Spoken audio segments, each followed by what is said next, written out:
Hello, class.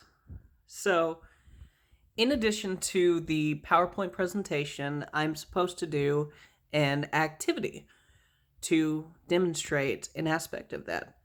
And so, I would like to demonstrate the home assessment evaluation tools.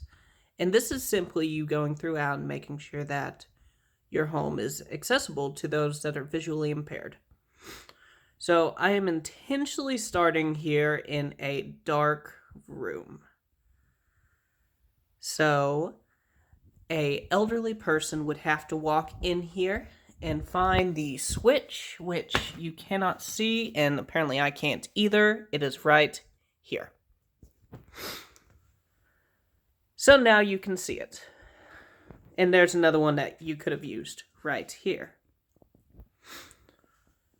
Now, if you didn't know that, and you were just walking into a blackened house, then this wouldn't be acceptable. So, one might need to make sure that there is an external light source or to leave a light on.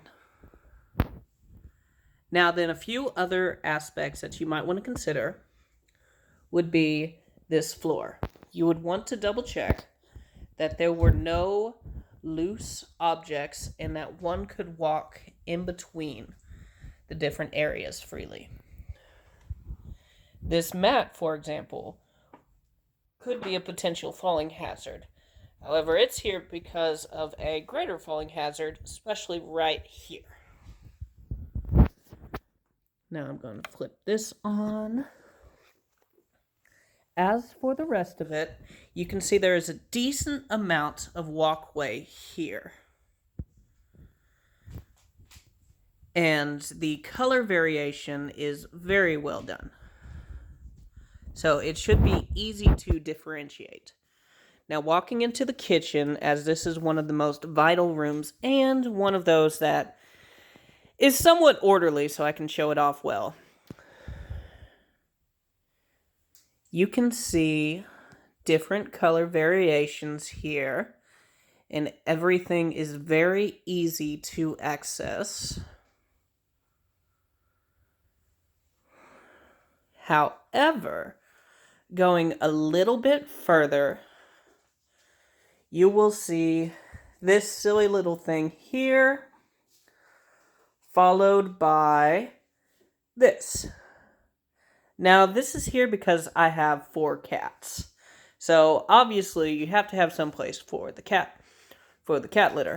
And I mention this because I highly encourage pets in elderly houses. However, you have to adjust for things. So, in this case, that specific area is not accessible to visually impaired elders. That's a stumbling hazard right there. And it would be very difficult for an elderly to scoop that cat litter as it's so low on the ground. So you would need to kind of adjust those. This is an excellent example. This light up here is about to go out. We just haven't had the money to replace it. However, if I had an elderly patient living with me that was visually impaired, this could be a problem.